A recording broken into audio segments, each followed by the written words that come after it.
इस कहानी की शुरुआत में हम कैथरीन नामी एक औरत को देखते हैं जो कि फोन पर किसी को समझा रही थी कि मैं वो म्यूजिक तुम्हें नहीं दे सकती क्योंकि वो म्यूजिक पोजेस्ड है। लेकिन फोन की दूसरी तरफ जो भी था वो इस बात पर बजिद था कि मुझे वो म्यूजिक चाहिए, मैं वो रेडियो पर चलाऊंगा। और कैथरीन उसकी बातों से तंग आकर उस म्यूजिक नोट्स के बॉक्स को जला देती है। और तभी कैथरीन को वहाँ दो चमकती हुई आंखें नजर आती है जो कि शायद उसी की आंखें थी जो इस म्यूजिक के जरिए लोगों को अपने कब्जे में करता है। और वो चीज कैथरीन को उसी आग में फेंक देती है जो कि उसी ने जलाई थी, जिस वजह से कैथरीन मर जाती है। इसके बाद यहाँ तेज बारिश होती है जिस वजह से वो आग बुझ जाती है और वो म्यूजिक बच जाता है। जिसके बाद हमें मेलोडी नामी एक औरत दिखाई जाती है। तभी हमें वो आदमी भी दिखाया जाता है जो कि कैथरीन से वो म्यूजिक मांग रहा था। वो इस ऑर्केस्ट्रा का मालिक है और कैथरीन के मरने के बाद अब उसे अपने रेडियो के लिए नया म्यूजिक बनाना है, जिसके लिए वहाँ मौजूद सब लोग बहुत मेहनत से म्यूजिक बना रहे थे। अब सब लोगों के जाने के बाद मेलोडी अपने बॉस को अपने बनाए हुए नोट्स दिखाती है, लेकिन उसके बॉस को उसका बनाया हुआ म्यूजिक पसंद नहीं आता और वो उसे बताता है कि उसने उसके कॉलीग के नोट्स को पास कर दिया है। ये सुनकर मेलोडी उदास होकर अपने घर आ जाती है, जहाँ हम उसकी बेटी जोई को देखते हैं। जोई को सुनने में थोड़ा मसला है, जिस वजह से मेलोडी ने उससे वादा किया था कि वो उसका अच्छे डॉक्टर से इलाज करवाएगी, लेकिन उसके लिए उसके पास पैसे नहीं थे।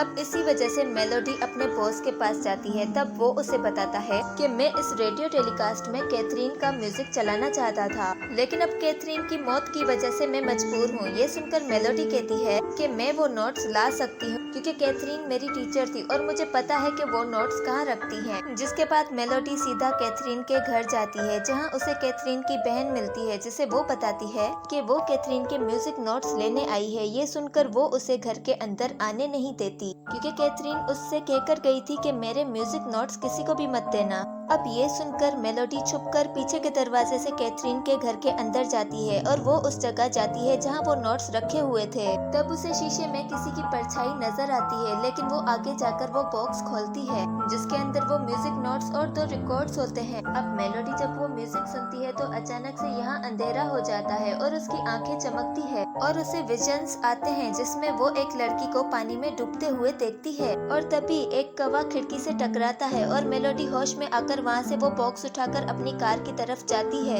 लेकिन उसे याद आता है कि वो कार की चाबी अंदर भूल कर आई है। और जब वो अंदर चाबी लेने जाती है तो उसे वहाँ कोई चीज दिखाई देती है, जिसे देखकर वो डर जाती है और जल्दी से अपनी कार की चाबी लेकर वहाँ से भाग जाती है। जिसके बाद मेलोडी अपने बॉस के पास जाकर उसे वो नोट्स दिखाकर कहती है कि ये नोट्स कंप्लीट नहीं, लेकिन मैं इसे कंप्लीट करके आपको दे सकती हूँ। तो उसका बॉस खुशी खुशी मान जाता है। अब मेलोडी उन नोट्स पर काम करना शुरू करती है, साथ ही वो कैथरीन का रिकॉर्ड किया हुआ म्यूजिक भी सुनती है। और उस म्यूजिक को सुनते हुए मेलोडी को फिर से विजन्स आने लगते हैं, जिसमें वो खुद को एक पहाड़ पर बांसुरी बजाते हुए देखती है। अब जैसे ही वो अपने ख्यालों से बाहर आती है तो वो देखती है कि वो म्यूजिक नोट्स खुद ब खुद कंप्लीट हो गए हैं। और वो जो म्यूजिक सुन रही थी उसमें से उसे एक अजीब आवाज सुनाई देती है और वो घबराकर उस रिकॉर्ड को लेकर अपने एक दोस्त के पास जाती है। और उसका दोस्त वो म्यूजिक सुनकर कहता है कि कैथरीन ने ये अच्छा नहीं किया, उसने ये म्यूजिक उल्टे तरीके से बनाया है। पुराने जमाने में लोग म्यूजिक को उल्टा करके शैतानी जिन्नात को बुलाया करते थे और इससे वो काला जादू करते थे। ये सुनकर मेलोडी को उसकी बातों पर यकीन नहीं आता और वो उससे कहती है कि तुम बस इस रिकॉर्ड को ठीक करो। उधर जोई अपने फ्रेंड के साथ खेल रही होती है तो जोई का फ्रेंड यहाँ कैथरीन का म्यूजिक सुनता है और जोई को बताता है कि ये म्यूजिक सुनते हुए मुझे अजीब अजीब ख्यालात आ रहे हैं। पर ये दोनों इस बात को इग्नोर करके फिर से खेलना शुरू कर देते हैं। अब खेलते हुए उस बच्चे को अपनी तरफ आती एक बॉल दिखती है और जब वो वहाँ देखता है तो उसे वहाँ काले कपड़े पहने हुए एक भूत खड़ा हुआ दिखता है, जिसे देखकर वो डर जाता है और वो भूत उसे अपने कब्जे में कर लेता है। और अब वो बच्चा पूरा दिन अपनी बांसुरी से वो म्यूजिक बजाता है जो कैथरीन ने बनाया था। फिर रात को उस बच्चे को अपने बेड के नीचे एक चूहा नजर आता है। उसके पीछे वही भूत था जो उस बच्चे को पूरी तरह अपने कंट्रोल में करके उसे अपने साथ ले जाता है। फिर जब उसकी मॉम उसे कमरे में देखने आती है तो वो कमरे में नहीं था इसलिए वो भागकर अपनी फ्रेंड मेलोडी को ये बात बताती है, जिसके बाद ये लोग पुलिस में रिपोर्ट करते हैं। लेकिन काफी दिन तलाश करने के बाद भी पुलिस को उस बच्चे के बारे में कुछ भी पता नहीं चलता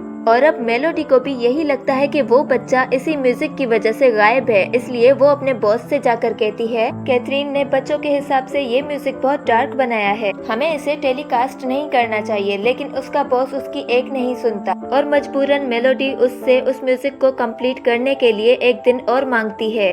अब मेलोडी से पहले उसके कॉलीग का म्यूजिक सेलेक्ट हुआ था, इसलिए वो उससे जेलस होता है और वो कैथरीन वाला म्यूजिक बजाने लगता है, लेकिन इस वजह से उसकी नाक से खून निकलता है। तब वो म्यूजिक सुनकर मेलोडी को फिर से विजन्स आने लगते हैं, जिसमें वो सफेद पहाड़ों के बीच एक महल को देखती है। वो जब इस विजन से बाहर आती है तो उसके भी नाक से खून बहता है। अब मेलोडी उस बारे में पता करती है तो उसे पता चलता है कि जो जगह उसने विजन में देखी थी वो जगह जर्मनी में है और ये बात उसे जोई की बुक से पता चलती है। जोई की बुक में एक पाइपर की कहानी है। पाइपर को गांव के लोगों ने चूहे भगाने के लिए बुलाया था और पाइपर बांसुरी बजाकर वहां से चूहों को भगा भी देता है, लेकिन गांव वाले उसे पैसे नहीं देते, जिस वजह से पाइपर को गुस्सा आ गया और इसलिए पाइपर गांव वालों की कीमती चीज जो कि उनके बच्चे थे उन्हें बांसुरी बजाकर अपने कंट्रोल में करके उन्हें झील के पास ले जाता है और उन्हें पानी में डुबाकर मार देता है। मगर मेलोडी को इस कहानी पर यकीन नहीं, इसलिए वो अपने काम में लग जाती है और जोई कैथरीन का म्यूजिक सुनती है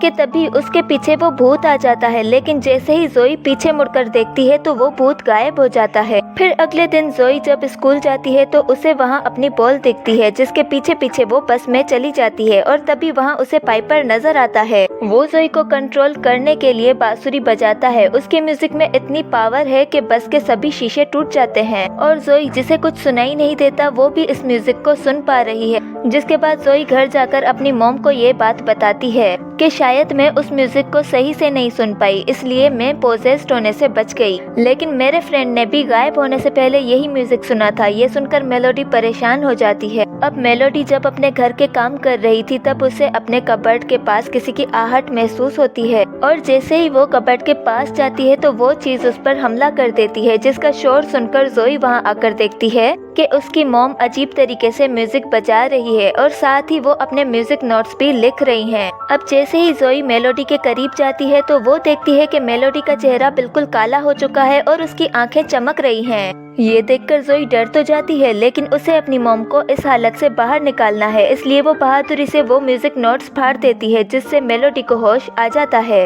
उधर मेलोडी का बॉस मेलोडी के म्यूजिक कंप्लीट न करने पर गुस्से में है, जिस पर वो कॉलीग कहता है कि ये नोट्स तो मैं भी कंप्लीट कर सकता हूँ। और तभी वहाँ मेलोडी भाग कर आती है और इन्हें बताती है कि ऐसा मत करना, ये म्यूजिक शैतानी है और ये म्यूजिक कैथरीन ने नहीं बल्कि किसी बदरूह ने लिखा है। लेकिन ये दोनों उसकी बात नहीं सुनते और उसका कॉलीग कहता है कि मैंने ये म्यूजिक कंप्लीट कर लिया है और रेडियो टेलीकास्ट में हम यही चलाएंगे। और तभी मेलोडी का बॉस उसे वहाँ से बाहर निकाल देता है। तब वहाँ से बाहर जाने पर मेलोडी देखती है कि उसकी फ्रेंड ने ऑर्केस्ट्रा की बिल्डिंग से छलांग मार दी है, क्योंकि उसे विजन आया था कि उसका बेटा उस बिल्डिंग से एक झील में छलांग मार रहा है। इसलिए वो उसे बचाने के लिए वहाँ से जंप कर देती है और वो सीधा ऑर्केस्ट्रा के अंदर जा गिरती है। मेलोडी वहाँ मौजूद सब लोगों से मदद करने को कहती है, लेकिन वहाँ सब उस म्यूजिक को बजा रहे थे, जिस वजह से सब लोग पाइपर के कंट्रोल में थे। फिर मेलोडी अपने दोस्त के पास जाती है। उसके दोस्त ने म्यूजिक रिकॉर्ड के आखिरी हिस्से को समझ लिया है। उस हिस्से में बोली जाने वाली लैंग्वेज इटालियन है और इसमें बोला जा रहा था, खून खराबा ही मेरी जिंदगी है। ये सुनकर मेलोडी अपने दोस्त से कहती है कि तुम दोबारा ये म्यूजिक नहीं सुनोगे।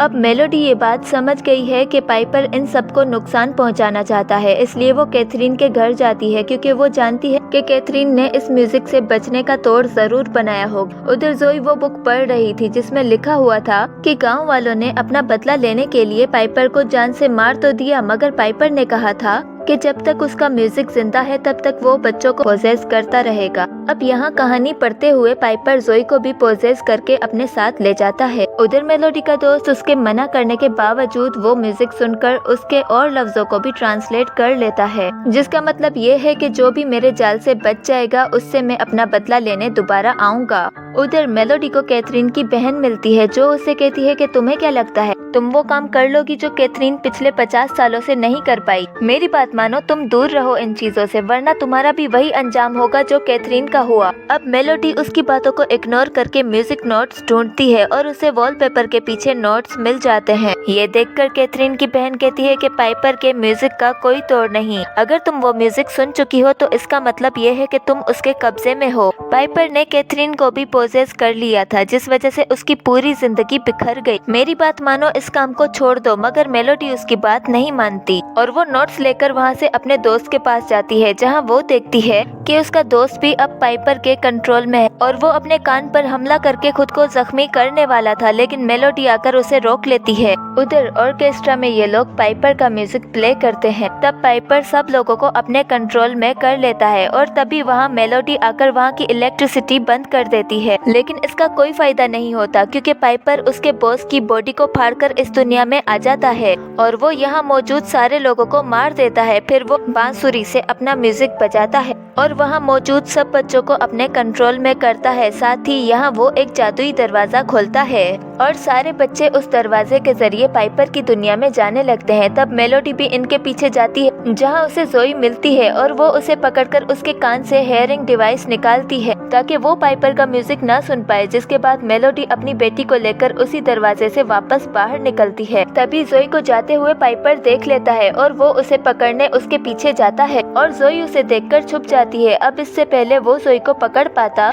मेलोडी बांसुरी को उठाकर पाइपर के म्यूजिक को सही तरीके से बजाती है, जिस वजह से पाइपर को बहुत तकलीफ होती है और उसके मुंह से बहुत सारे चूहे बाहर निकलते हैं जो उसी को ही खा जाते हैं। और ऐसे ही सारे बच्चे पाइपर के कंट्रोल से बाहर आकर उस दरवाजे से अपनी दुनिया में वापस आ जाते हैं। वो दरवाजा भी खुद ही बंद होकर गायब हो जाता है। लेकिन आखिर में जब जोई अपनी टीचर को पुराना म्यूजिक बजाकर दिखा रही थी, तब उसकी आंखें चमकने लगती हैं, बिल्कुल पाइपर की तरह। जिसका मतलब ये है कि पाइपर अभी गया नहीं, बल्कि जोई अभी भी उसके कंट्रोल में है। और इसी मिस्ट्री के साथ ये मूवी दी एंड हो जाती है।